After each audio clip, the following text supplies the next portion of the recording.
President Trump has said he wants to make America the dominant energy producer.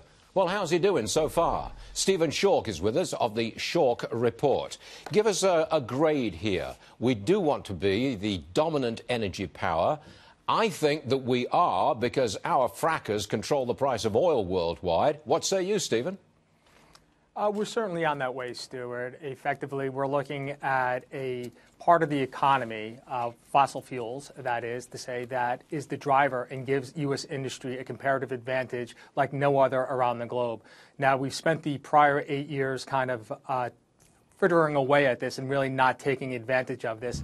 But clearly with the signs and the deregulation that we've seen since this new administration has come in, it certainly has cleared the way. And it goes without saying that capital goes where it is going to be where it is welcomed, and it's going to stay where it's well treated. It wasn't well treated. It wasn't welcomed in the prior administration. So certainly this is a breath of fresh air for us. On that note, deregulation, EPA Administrator Scott Pruitt, he's repealing the Clean Power Plan. That was the Obama-era rule regulating greenhouse gas emissions.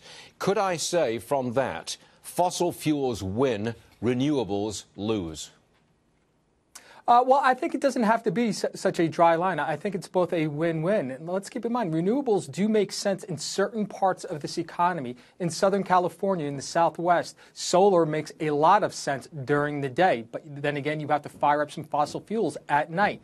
The same with wind in West Texas. It's great in the early mornings, but again, you have to fire up some fossil fuels. So that's not to say that they have to lose. They certainly are a part of the answer. The problem with this, with the prior administration, was it was picking winners and losers, and it was assigning all the winners, that is to say tax-funded, subsidized wind and solar projects, at the expense and claiming that fossil fuels were the losers, and that's simply not a way to look at the economy. There's room for both of these projects to go forward. Fossil fuels where it makes sense, Midwest, Northeast, East Coast, renewables in the Southwest and in the South. It's certainly, they're all part of the answer. It did not have to be such a fine line defined by the previous administration. And I think this deregulation hopefully will allow more flexibility into this industry, and that's going to benefit the people and the environment to a greater extent. Frack till the cows come home. That's my personal opinion. Stephen Absolutely. Schork. Yeah, come on, let's get on with it. Stephen Schork, you're all right. We'll see you again. Thanks very much indeed.